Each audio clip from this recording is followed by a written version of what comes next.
Fresh Morning. Fresh Morning. Avec Pépé, on parle de sport ce matin. Pépé, bonjour. Bonjour Dafresh. Comment tu vas ce matin? Toujours bien. Il y a la forme. Toujours. Tu as passé un bon week-end? Oui, ça va, toujours. Tu as regardé les championnats internationaux? Oui, j'ai regardé, il y avait beaucoup de matchs, c'était quand même assez fourni. Et puis, lorsqu'on vient ajouter le CHAN, je crois quand même que pour tous ceux qui aiment le sport, notamment le football et le basket, parce que la NBA aussi est bien de retour, donc ils étaient réellement garnis lors de ce week-end. Alors, on commence par quoi ce matin? On va parler déjà de... On a battu le Barça. Oui, on a battu le Barça en finale de la Super Coupe. L'Espagne a reformé ou réorganisé la Super Coupe. En général, la Super Coupe, c'est le vainqueur du championnat face au vainqueur de la Coupe. Maintenant, les Espagnols, eux, ils ont... La Super Coupe, c'est comme le trophée des champions. C'est comme le trophée des champions. C'est exactement la même chose. Trophée des champions, voilà. Donc, c'est le vainqueur du championnat face au vainqueur de la Coupe. Maintenant, l'Espagne, ils ont remodelé ça, faire en sorte que ça soit comme un mini-championnat ou une mini-coupe. Ça veut dire qu'ils prennent 4 équipes. Ce sont ces 4 équipes-là, dont le vainqueur, le finaliste, le premier et le deuxième, ils s'affrontent à 4 et puis ils jouent demi-finale, finale. Donc, d'accord. C'est pourquoi on a vu le Real se faire éliminer en demi-finale et le Barça donc perdre en finale. Donc qui a gagné la finale? Ils ont Atlético Bilbao. Ah. Quoi? Ceux qui ont damé le Barça. Oui. Comment damé? C'est bon. Ils ont gagné. Non, ils ont damé. C'est damé, hein? Ils ont battu le Barça. Mais ils ont battu le Real aussi. D'accord. En demi-finale. Donc voilà quelques informations concernant les Gabonais à l'étranger. Chris Silva, il a notamment repris avec son équipe des Miami Heat. Il a joué 5 minutes, il a pu marquer 3 points, il a pu avoir un rebond, donc petit à petit il va revenir. On sait qu'il est resté longtemps. Le corona était handicapant pour lui. Hein? Voilà, vraiment handicapant. Et puis lui-même, il a eu une blessure aussi, lorsque les choses se sont enchaînées, donc c'était un peu compliqué. Voilà, mais il a repris. Il a repris normalement et c'est une bonne chose. Il a 24 ans. Je crois que s'il s'installe bien en NBA, ce sera tout bénéfique pour le Gabon.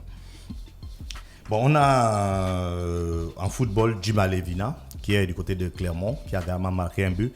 Son équipe occupe aujourd'hui la 3e place au championnat de 2e division de France de football. Et il a marqué un but, il a 2 passes décisives. Il a été, on va dire quoi, il a fait un match plein. Et c'est une bonne chose. Malheureusement, il ne sera pas du match Gabon-RDC. Il est suspendu. Pourquoi? Il est suspendu pour accumulation de cartons. Lorsque tu prends 3 cartons jaunes, tu ne joues pas le prochain match. Donc, il a accumulé, dans les matchs cumulés, quoi. C'est pas dire le même match, mais si tu, en 4 matchs ou en 3 matchs, tu prends 3 cartons, le prochain match, tu ne joues pas. Donc, il est suspendu pour ce match face à la RDC. Ce sera donc un peu handicapant pour le Gabon parce qu'on connaît ses qualités de percussion, ses qualités de dribbleur et tout. Bon, mais l'équipe nationale, c'est une équipe, il faudrait faire sans. Il y a Pierre-Emerick Aubameyang, son équipe joue aujourd'hui face à Newcastle pour le compte du championnat d'Angleterre, du championnat de la Premier League. Et Arsenal occupe aujourd'hui la 11e place, donc ils sont assez loin du podium et ils ont intérêt à gagner les matchs pour revenir. Boupenza et son club de Ataï Sport, il n'a pas marqué cette fois-ci, mais son club a gagné 2-0.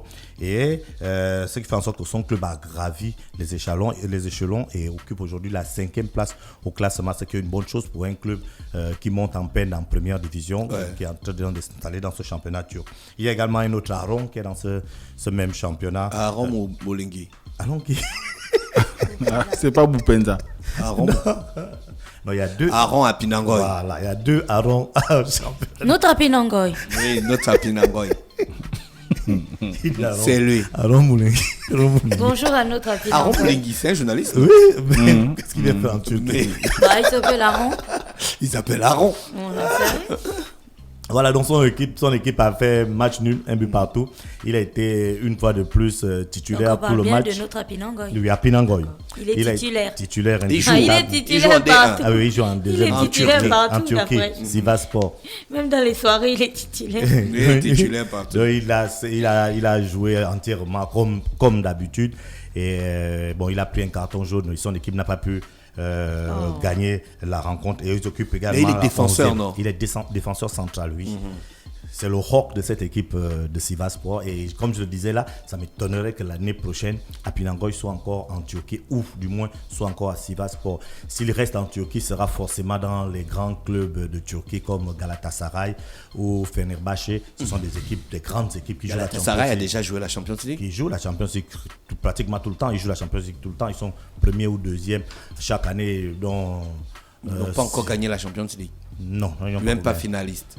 Non, pas finaliste.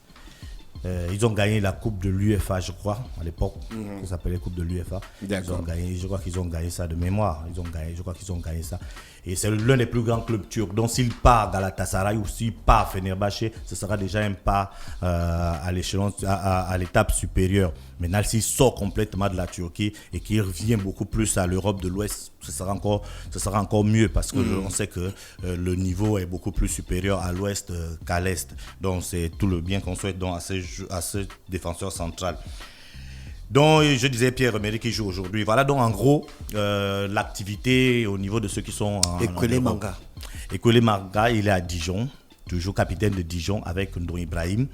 Et dans leur club, malheureusement aujourd'hui, ils occupent la première place relégable. En France, il y a 3 qui descendent, les 3 derniers. Et donc, ils sont, on va dire, avant-dernier.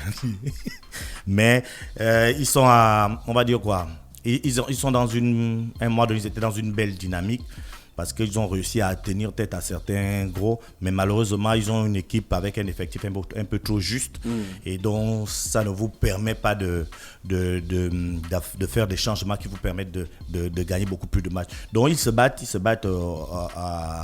dans leur classe, dans ce classement, et on espère que le club de Dijon ne va pas descendre en deuxième division.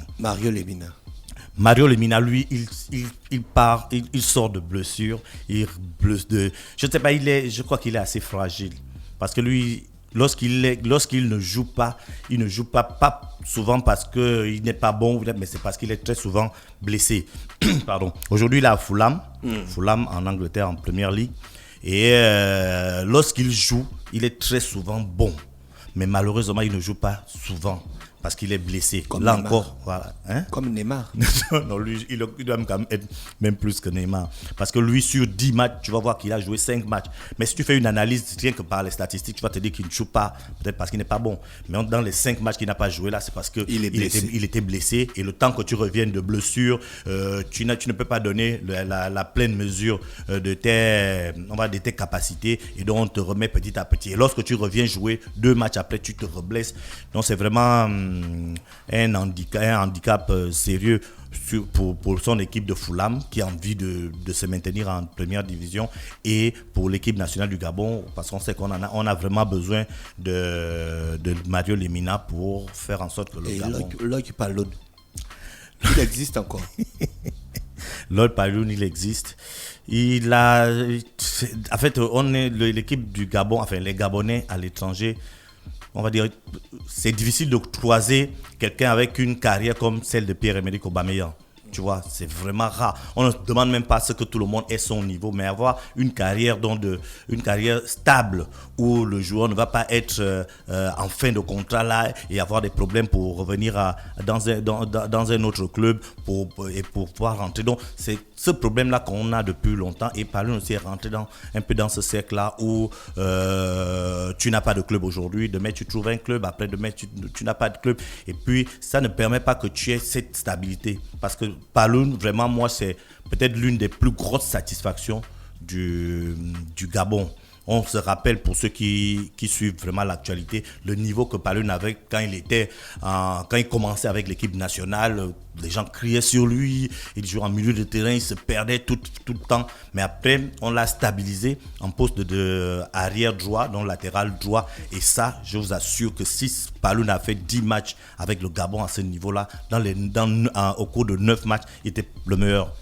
Il a été l'un des rares que le Gabon applaudit lorsqu'on perd contre le Mali. Ici, à la fin du match, on applaudit Palun ou Paloun. En tout cas, on les deux selon. Voilà. On fait match nul contre le Burundi. Ici, on crie sur tout le monde, on applaudit Palun. Donc, c'est pour dire que c'est vraiment quelqu'un qui mérite d'avoir réellement un club. Je ne sais pas pourquoi il est parti de la France, mais bon, peut-être qu'il cherchait. Donc, voilà un peu la réalité de nos... Frédéric Bulot. De Frédéric Bulot. Bon, j'ai pas eu les informations pour ce Bouanga, week-end. tu n'as pas parlé de Bouanga? Oui, Bouanga. Je n'ai pas parlé de Bouanga et son Saint-Etienne. Saint-Etienne a perdu le week-end. Oui, Saint-Etienne a perdu et j'ai vraiment pas suivi. J'ai vraiment pas écho d'un grand match parce que j'ai pas suivi le match. J'ai pas écho d'un grand match de. Toi, tu sais que les grands matchs, les petits matchs de... Non, c'est pas ça. C'est que je n'ai pas écho d'un grand match qu'il a effectué. Tu vois, maintenant, Bouanga aussi, à un moment donné, c'était lui le fer de lance de Saint-Etienne. Il était le buteur de Saint-Etienne, il était le passeur de Saint-Etienne. Mais depuis un moment, pas qu'il ne s'en sort plus, mais il perd un peu de cette plénitude, de cette superbe, comme on dit. Et ce qui fait en sorte qu'il ne devient pas un joueur lambda, mais facilement il sort du match. Facilement, lorsqu'il y a un premier ou un deuxième changement, c'est lui qui sort. C'est pour dire que le niveau avec lequel Bouanga a commencé avec Saint-Etienne, c'est pas le même niveau qu'il a aujourd'hui. Voilà. Didier Ovoneban. Il ne joue plus au foot. Didier Ovoneban, pour l'instant, il est sans club. Mais il a donné une interview récemment. À qui? J'ai lu. Bon, là, je n'ai pas cette information. En tout cas, s'il signe, tout le monde saura. Tout le monde, on va savoir. Donc, il est à la maison. Je ne sais pas s'il est à la maison, mais il n'a pas de club de manière officielle. Après, il y a des gens qui arrivent du fait de ton parcours, de la personne que tu es, on va dire quoi, de ton palmarès. Il y a des gars qui arrivent à s'entraîner dans certains clubs sans qu'ils soient réellement déjà dans ce club-là. Par exemple, lui, il a été au Mans. Il est un cadre d'une équipe comme le Mans. S'il veut s'entraîner avec une 3e division ou l'équipe réserve du Mans, ils vont pas le refuser. Donc il y a des gens qui font des trucs comme ça pour maintenir une certaine là, quand pression. tu t'entraînes, on ne te paye pas. Non. Là, tu vas juste t'entraîner. C'est juste pour ça, c'est ta te forme. maintenir. Ou bien tu vas demander, ou bien tu vas avoir un coach personnel qui pourra te maintenir en forme. Mais dans tous les cas, lorsque tu aspires à continuer ta carrière de footballeur ou de sportif de haut niveau, il faut, le temps que tu n'aies pas de club, il faut que tu t'entraînes. Parce que si tu signes dans un club et que tu ne t'es pas entraîné pendant 3, 4, 5, 6 mois, tu auras quel niveau physique pour te remettre au bain? Donc, Biteki Moto. Dans tous les cas, Biteki, il est là.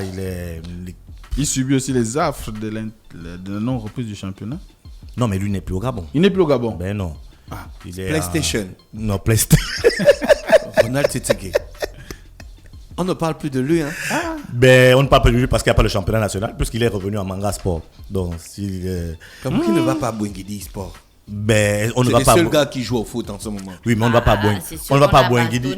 On va pas à Bouengidi parce que tu as envie d'aller. Il faut que tu ailles à Bouengidi. Conditions. Il faut que Bouengidi parce que t'appelles. t'appelle. C'est Bouengidi qui doit t'appeler. Si c'est toi qui dis non, bon, moi j'ai envie d'aller à Bouengidi. Donc, Bouengidi n'est pas besoin de où on toi. parle, il n'y a pas le sport au Gabon. Mais il n'y a pas le sport au Gabon. Il n'y a pas le sport officiel au Gabon. Il n'y a pas le sport officiel. Il y a des gens qui jouent dans leur quartier, il y a des gens qui jouent dans leur ruelle, il y a des gens qui Pépé, tu es là pour parler du sport officiel. La fois, je réponds d'abord. Il y a le sport au Gabon. Il n'y a pas. Mais oui, mais on a notre. On sait qu'une note est sortie depuis bientôt plusieurs mois déjà. Où il interdit la pratique de sport. Sauf au stade Marie Doré de Ali Bandeng. Oui, le stade Marie Doré d'Ali Bandeng. La statue de Marie est toujours là-bas avec le petit Jésus dans ses bras. Mais tu m'as dit qu'on parle de sport officiel. Là-bas, c'est officiel. C'est du sport officiel. C'est officiel. Ça, c'est un sport religieux. Ah, c'est un sport religieux. C'est sous la bénédiction du Très-Haut. Ah, Pépé, donc on parle du Très-Haut, tu ris. Excusez-moi, je suis un passant. On parle des choses de Dieu. Je suis passant, je ne sais pas. La mère de Jésus, Marie. Je ne sais pas de quoi vous parlez. On te dit de l'enfant Jésus. On te dit le stade Marie Doré de l'enfant Jésus d'Ali Bandeng. Avec une capacité de combien de spectateurs? Tu nous demandes. Non, il y a la poubelle à côté, ça empêche les spectateurs. il y a une grosse poubelle, ça empêche les spectateurs de venir suivre le match. Mais Voilà. les footballeurs peuvent jouer. Oui, comme un peu partout dans le Gabon. C'est difficile de... Non, c'est pas comme un peu, c'est un stade, Pépé. C'est pas difficile comme de un peu maintenir les gars qui ont envie de se dépenser sur le plan énergétique, de maintenir juste en disant qu'il n'y a pas de sport, il n'y a pas de... Si on veut vraiment interdire les jeunes de s'adonner au sport collectif où il faut être en contact, je crois qu'il faut mettre des hommes en uniforme partout.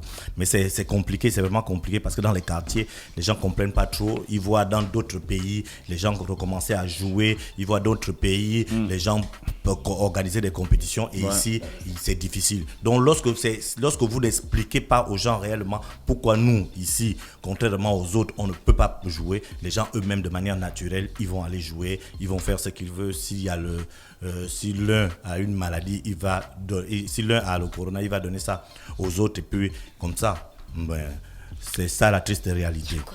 Merci Pépé d'avoir accepté d'avoir été avec Mais nous je ce matin. n'ai pas terminé. Ah non, je te disais déjà merci pour la première partie. J'ai une autre gens, on sait qu'on est encore là. Mais on ne sait même pas quand tu as fini, quand tu n'as pas fini. Quand j'ai fini, d'abord j'ai dit merci, j'ai terminé. Oui Pépé, on parle de quoi encore? Voilà, on parle de la visite, de la visite du tour de propriétaire, si on peut le dire, du ministre des Sports et du directeur général de l'Office national du sport, Du développement du sport et de la culture, et de la culture. Voilà. Donc depuis plusieurs mois déjà, il y a certains travaux qui ont certains sites qui sont en train de se développer où on a l'impression que les travaux sont arrêtés, notamment celui du PK7. Il était déjà, une première partie avait été livrée, donc les gens s'attendaient aujourd'hui à ce que les jeunes puissent jouer, ou puissent, même si on sait qu'aujourd'hui, comme on le disait, la pratique des sports collectifs est interdite, mais on s'attendait à ce que ça soit vraiment ouvert et à tous. Mais ce qui a été dit, c'est que ce site-là ne peut pas être ouvert au public tant qu'ils n'ont pas encore mis une barrière qui va empêcher les ballons d'aller à la route. Tu vois bien que c'est dans dans un virage, dans un carrefour, dans un endroit où il y a beaucoup de voitures qui passent. Et si à chaque fois les ballons, que ce soit basket ou football, arrivent à la route, ça peut perturber quelque peu la circulation. C'est dangereux pour la circulation. Voilà, c'est très dangereux. Donc, ils ont prévu mettre une barrière qui est entre le site, le terrain et voilà, entre le terrain et la voie. Et la voie. Donc c'est ce qui a été expliqué lors de cette visite. En même temps, ils sont allés du côté de Sokara où les travaux également ont repris et dans moins de 3 mois, je crois que tout le monde pourra voir ce que ça a donné. Du côté de d'Akanda et également. Donc il y a eu ce tour de propriétaire là qui dans un premier temps, c'était pour voir réellement à quel niveau se situent les travaux et de rassurer les gens qui pensaient que peut-être que les travaux sont arrêtés, qu'il y a peut-être plus d'argent ou il y a plus ceci, cela, que les travaux et les dates qui ont été prévues vont être respectées. Nous on s'en frotte les mains parce que ce sont des sites qui sont vraiment très beaux et ce sera donc ce sera la première étape parce que comme ils nous l'ont dit, il y aura d'autres quartiers qui auront ces mêmes sites. Et en province également, tout le monde pourra avoir les villes ou certains quartiers pourraient avoir ces sites multisports où des professionnels comme des amateurs pourraient jouer ensemble. Voilà, il y a aussi une grosse activité de l'Union gabonaise de la presse sportive. L'Union gabonaise de la presse sportive, c'est, on va dire, l'association qui rassemble tous les journalistes. De presse. Et voilà, sportive. Voilà, Et sportive. même ceux qui ne font pas le sport, style Non, Pépé. non. Oui. Comment ça, ceux qui ne font pas le sport? Non, on ne parle pas de la pratique du sport, on parle des journalistes sportifs. Donc même si moi je ne joue pas ou moi je ne cours Raïssa pas. Lom est la présidente, non? Mais non. Raïssa, elle a une association qui s'appelle l'UFRESGA, Union des femmes reporters, des femmes reporters. Et journalistes. De sport. De sport. Maintenant, c'est une association qui englobe tout le monde. C'est donc l'Union gabonaise de la presse sportive. Toi, tu es le dedans. président. Toi, tu es dedans. Bien sûr. Le président, il s'appelle Rodrigue Bekale. Le secrétaire général. Non, il faut bien dire Bokal. Rodrigue Abdoul Bekale. Oui, Rodrigue Abdul Bekale Menzu. Voilà. Bokal me dit. Le secrétaire général, c'est Dave Moubele Pendi. Et donc, Et toi, tu as quel poste, Pépé? non, moi je suis Trésorier en chef. c'est bon. Trésorier payeur. Lui, c'est Il trésorier est membre. payeur. Il est membre. Non, je suis président de la commission organisation d'événements. Oh, Je vous ai dit quoi? Pépé n'est jamais loin de là où il y a le pognon. Il y Jamais. a quel pognon là? On te dit qu'il faut toujours Organisateur- rester proche de la vérité. Organisation des événements, non. toi aussi. C'est le Donc voilà, il y avait une activité ce week-end. Il s'agissait de rencontrer les sages entre griffes, dont les anciens journalistes, les Théophile Ndoenda, Pablo Moussoji Ngoma. Théophile Ndoenda. Oui, C'est le gars d'Afrique numéro 1, non? Voilà. Il est retraité. Non, non, non. Moi, je connais pas vraiment ce jeu. Pablo Moussoji Ngoma, Snella Ange Pambo, Jean-Claude encore Boussougi, journaliste sportif. Jean-Claude Boussougou. Hein? Il est encore journaliste sportif. Il fait partie des Jean-Claude- sages. Oui, des sages. Donc il y a une commission, un comité. Journaliste sportif. Comité de sages. Mais il fait tout et on sait qu'il a commencé par le sport et il continue de temps en temps à faire des émissions de sport. Donc pour nous, il fait partie de ceux qui nous ont précédés dans la profession. C'est le qui ont grand ouvert jeu les- de Mantel. Ceux qui ont C'est ouvert le les portes, dont il y a Jean-Claude Boussougou Blingui également était là. Donc il y avait des grands noms. Donc il était question donc de mettre en place donc ce comité, dire à ces grands qui sont toujours là, même s'ils ne sont plus trop en activité, pour certains, qu'il y a maintenant on va dire quoi, une structure qui est là et qui doit travailler avec eux en permanence lorsqu'il y a une situation, aller vers eux. Donc c'est vraiment dans cette symbiose. Après, l'association, dont l'Union gabonaise de la presse sportive a beaucoup on va dire quoi, il y a plusieurs projets. Il y a un projet qu'on va décliner peut-être au fur et à mesure des émissions qui vont suivre, mais un projet de formation au niveau du basketball. Vous savez que les journalistes, la majorité des journalistes sportifs gabonais sont journalistes football. Ils commentent le basket, le handball ou la boxe comme s'ils commentaient le football, parce qu'on n'a pas forcément tous les éléments au niveau du basketball, au niveau de ces autres sports. Donc l'important pour l'association aujourd'hui, c'était de faire en sorte que entre l'association et entre les journalistes et la Fédération gabonaise de basketball, il y ait donc une relation qui puisse amener les journalistes à commenter aisément et à faire aisément les analyses au niveau du basketball, voilà, de cette discipline. Donc il y aura une session de formation de 2 jours où les techniciens du basketball, c'est-à-dire le directeur technique national de basketball, les techniciens qui vont apprendre aux journalistes les règles du basket, le langage du basket, l'histoire du basketball gabonais, donc pour que ces journalistes soient mieux outillés. Merci Pépé qui est avec nous ce matin sur les 104.5 Urban FM, la station urbaine dans le Da Fresh Morning. Pépé, on se retrouve mercredi. Restez connectés. Da Fresh Morning.